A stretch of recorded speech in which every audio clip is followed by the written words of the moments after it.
यकीनन उससे सिर्फ संभल नहीं, पूरा प्रदेश और देश शर्मसार हुआ है जो इस प्रकार की घटना यहाँ संभल में अंजाम दी गई है।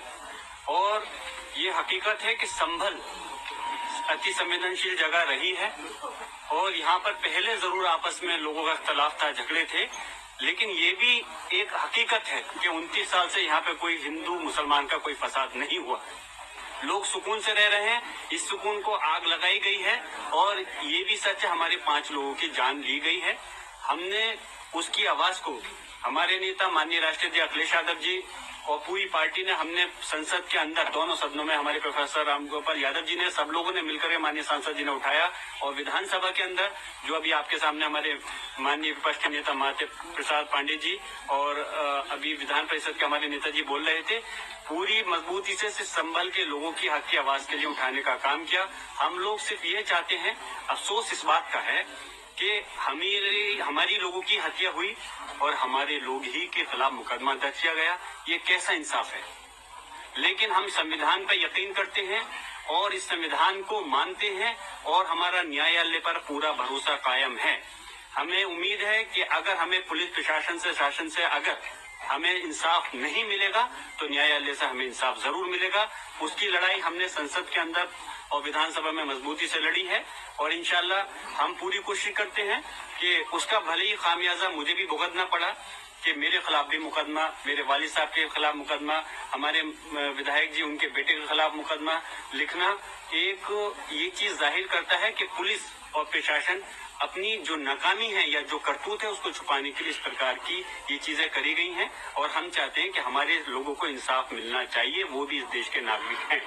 आप स्थानीय सांसद हैं, आपको इतना समय क्यों लग गया अपने इलाके में आने में? मैं गुजारिश करूंगा कि काश आप ये भी दिखाते अपने चैनल पर कि जिस प्रकार से यहाँ पे लोगों की जान ली गई है उनके खिलाफ क्यों कार्रवाई नहीं की गई। आप ये सवाल पुलिस प्रशासन और सरकार से करते तो मुझे खुशी होती। आप इस देश का चौथा स्तंभ हो। मैं सिर्फ इस पॉइंट ऑफ व्यू पे नहीं, यहाँ पे हम लोग राजनीति करने नहीं है। राजनीति करना होता तो हम पहले से बहुत कुछ प्रयास कर सकते थे।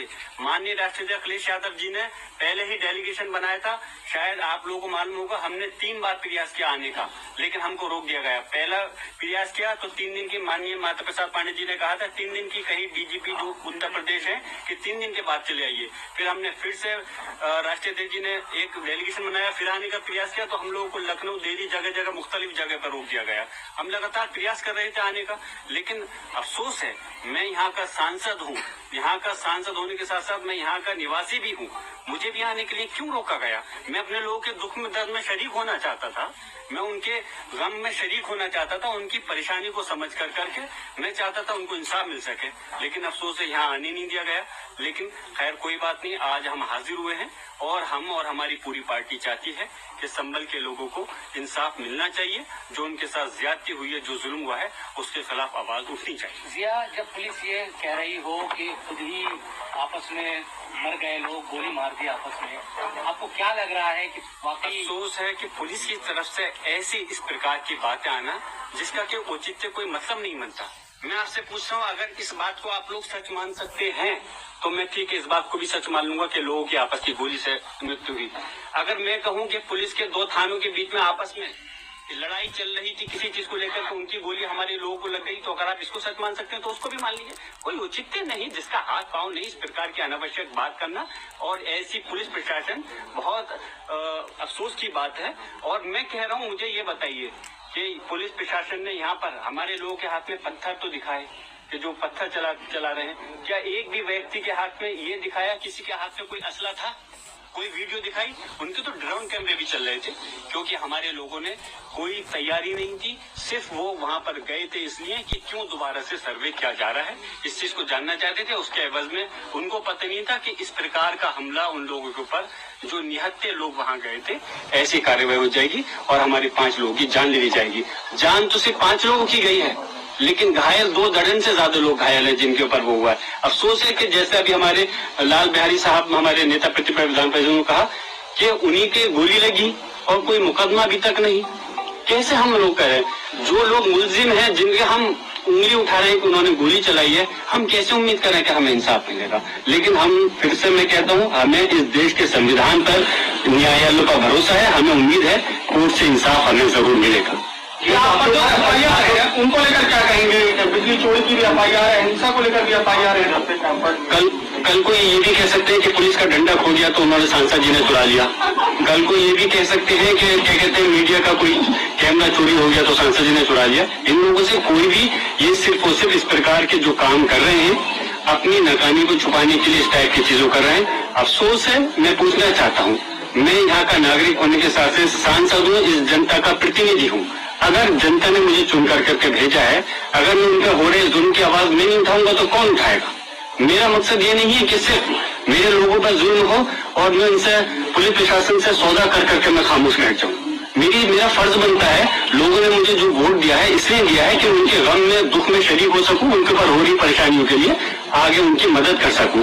उसी के तहत मैंने अपनी आवाज को बुलंद किया। उस आवाज को दबाने के लिए पुलिस प्रशासन ने इस काम को काम किया। मेरे खिलाफ झूठे मुकदमे लिखे हैं, जैसे माननीय अभी हमारे राष्ट्रपति जी ने भी इस बात को कहा है, अखिलेश यादव जी ने, कि जब मैं वहां मौजूद नहीं था तो कैसे ये घटना घट गई और कैसे मेरे पर मुकदमा लिख गया। आपसे मैं मीडिया वालों के माध्यम से कहना चाहता हूँ कि अगर मेरी मानसिकता ये होती, मेरी सोच होती कि मैं इस प्रदेश का संभल के उसमें आग लगाना चाहता हूँ तो पहले से तो ताकत में हम दादा मोहतरम टाइम से सबसे रहे। 29 साल से क्यों यहाँ पर दंगा फसाद हुआ? अगर हम ये चाहते, पहले दिन जब सर्वे हुआ था 19 तारीख में, जब मैं वहां मौजूद था, उस दिन दंगा फसाद क्यों नहीं हुआ? 22 तारीख में जब जुमे के दिन अगर जब नमाज से हमारे लोगों को रोका गया तो उस दिन दंगा क्यों नहीं हुआ? तब होता, मैं आरोपी के मैंने भड़का दिया। जब मैं मौजूद नहीं, हजारों किलोमीटर दूर बेंगलोर के अंदर all India Muslim personal unit की बैठक में गया था तो आप कह रहे हो दंगा भड़का दिया। उन्होंने कहा कि उसके माध्यम से उन्होंने इस प्रकार की स्पीच दी। मुझे स्पीच दिखाइए कि जिसके अंदर कि मैंने गलत कहा, मैंने कानून के माध्यम का इस पर कहा था कि अच्छा मैंने ये अल्फाज कहा मस्जिद की है और रहेगी तो क्या गलत था? प्लेसेस ऑफ वर्शिप एक्ट हमारे पार्लियामेंट के बनाया हुआ कानून है। वो कानून कहता है 1947 से पहले जो भी चीज धार्मिक स्थल, चाहे मस्जिद, मंदिर, गिरजाघर, ये जो भी हो अपने अस्तित्व में रहेगी, उसके साथ कोई बदलाव नहीं होगा। तो कहाँ से कानून ये गलत हो गया, कहाँ से भड़काव हो गया? तो उनको पता था कि इस प्रकार से ये चीज उनकी रिपोर्ट झूठी साबित हो जाएगी। तो उन्होंने कहा कि उन्होंने विधायक जी के बेटे ने कहा कि सांसद जी हमारे साथ है। तो क्या बात कर रहे हैं? जब वो खुद मौजूद नहीं उनके विधायक जी के बेटे भी, तो इस प्रकार की अनावश्यक रिपोर्ट दर्ज करने से क्या साबित करना चाहते हो? कल को आदमी ये कहने लगे कि फला मंत्री या फला राष्ट्रीय अध्यक्ष किसी पार्टी के वहां थे, उनके खिलाफ भी मुकदमा दर्ज करोगे? मैं यही कहता हूँ, आप लोग चौथा स्तंभ है इस देश का।